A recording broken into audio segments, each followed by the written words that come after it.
नमस्कार दोस्त। अगले 2 साल में आप क्या गोल सेट किया?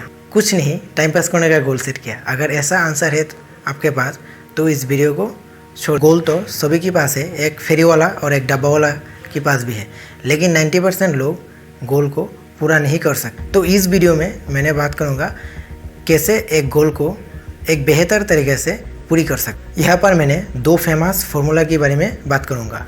एक है Parkinson's law and another is student syndrome. यहाँ पर पार्किंसंस डिजीज और सिंड्रोम का कोई डिजीज का बात नहीं कर रहा हूँ। C Northcote Parkinson was the author of about 60 books of self-learning, self-growth, self-development, entrepreneurship and research methods।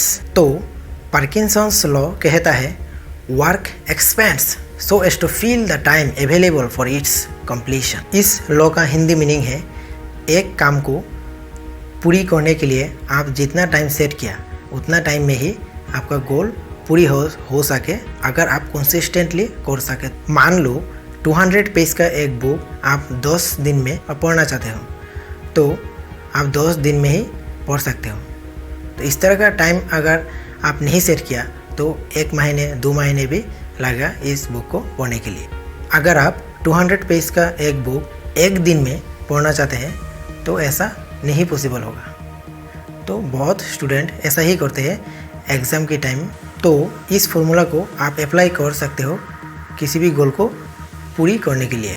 इस फॉर्मूला को ऐसे भी याद रख, the amount of time that one has to perform a task is the amount of time that will take to complete the task. अब student syndrome क्या होता है?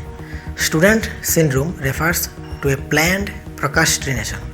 प्रोक्रास्टिनेशन का मतलब है आज नहीं कल करूँगा, आज नहीं कल करूँगा। ऐसा करते करते टाइम भी ख़त्म हो जाता है। For example, a student will only start to apply themselves to an assignment at the last possible moment before its deadline. 10 दिन का काम पूरी करने के लिए आपके पास केवल 1 दिन बचे हैं और इस 1 दिन में आप पूरी काम को पूरी करना चाहते हैं। तो इसीलिए मेंटल डिप्रेशन और स्ट्रेस बढ़ते हैं। So you have to avoid student syndrome and accept Parkinson's law. अगर आप पार्किंसंस लॉ को फॉलो करने के बाद कोई काम को पूरी कर भी लिया तब भी आप परेशान हो सकते हो।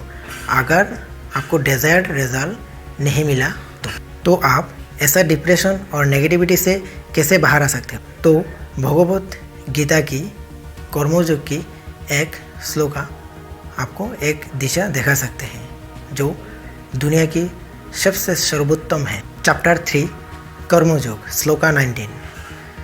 तस्मादशक्तो सततं कार्यं कर्म समाचरो अशक्तो हेचरन् कर्म परमाप्नोति पुरुष।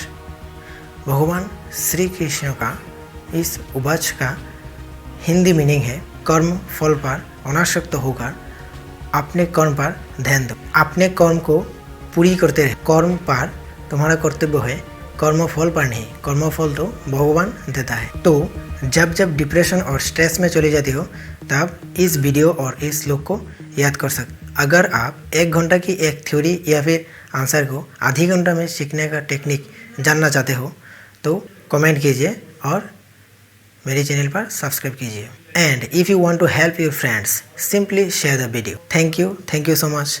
Wish you all the best.